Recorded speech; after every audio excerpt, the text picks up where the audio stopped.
I've been playing for about 2 years, close to 2 years now, here in Adelaide. And I've been playing for 4 days.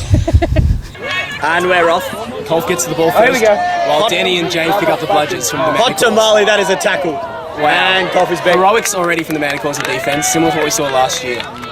we are playing Quidditch. So Quidditch is obviously from Harry Potter. I can't remember how long ago, in the 2000s, it got developed in the US from the Harry Potter series into an actual game, and since then it sort of exploded around the world. There's now between 300 and 400 teams worldwide. Australia itself has 25 teams.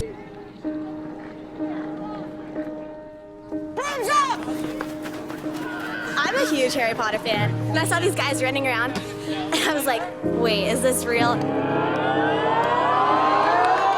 I watched a documentary called Mudbloods. It's on Netflix. It was a really good doco. It starts off following a team in a college in America, so UCLA. That's where the game started off as a college game, and just seeing it, I went, wow, that looks like a sport I'd really enjoy.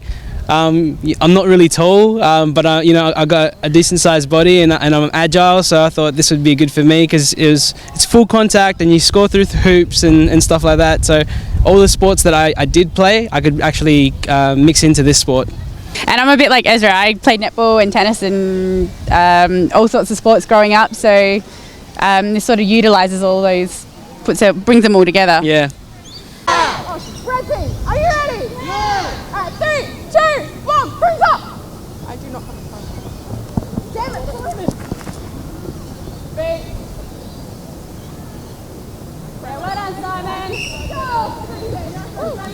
You've got a chaser whose aim is to take the quaffle, which is a volleyball, and to put it through the main hoops. When they do that, they get 10 points. You've also got a keeper whose main object is to defend the goals, but they can also go down and score goals along with the chasers. You have beaters who get to play a little bit of dodgeball. So they have a dodgeball, obviously a bludger, and they throw it at other players. If a player gets hit by a bludger, then they get to Dismount. They dismount the broom, yeah. Yeah, they dismount their broom and then run back, and they have to touch their hoops before coming back into play. So it's like you get knocked off your broom. Yeah. And then I think the best part of the whole game is the seeker, which is in the game the seeker obviously flies around and we're not able to do that and chase a golden snitch. We don't have a magic ball to be our snitch, unfortunately.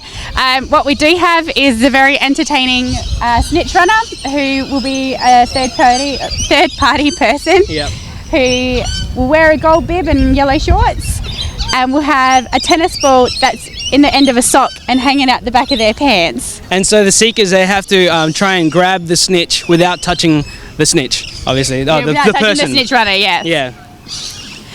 It's the most entertaining part of the whole game. And if they catch that, it's 30 points and end of the game. Alright, let's go, take it down. Deputy.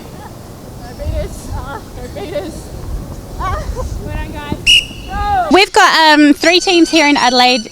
One that's been established for a while, the Augureys. We've got 2 new developing. There are teams in every capital city, I think, in Australia, except I think in Darwin at the moment. But I think they are trying to get it developed, and in Hobart.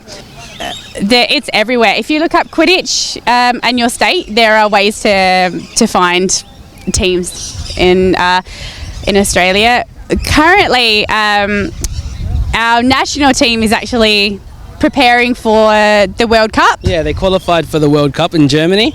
So they're doing a fundraiser at the moment and trying to get the funds to get over there. Yeah, it's very exciting. I think there's 25 teams going over to Frankfurt this year. So and we actually came runners-up in 2014. Our team is called the Drop Bears, by the way. Very It's an Australian mythical creature. Defense. I think it fits in perfectly, to be honest. In defense.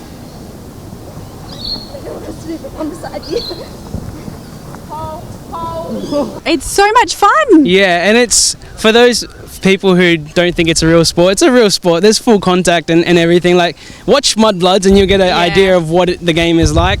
and you have to try and play it to actually know what it's like. If you just watch it, you have to actually get on the pitch. I think for me the most exciting part is that there's so many different games within the game.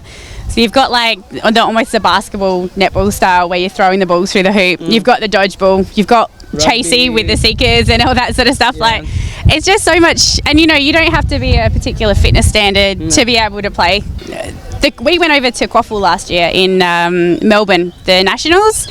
It was our first time playing against other teams at all. We got absolutely demolished and we loved every second of it. It was just so much fun. Everyone was just very welcoming, and we felt like part of the family by the time we left, and that was only a 2-day event. So it was wonderful.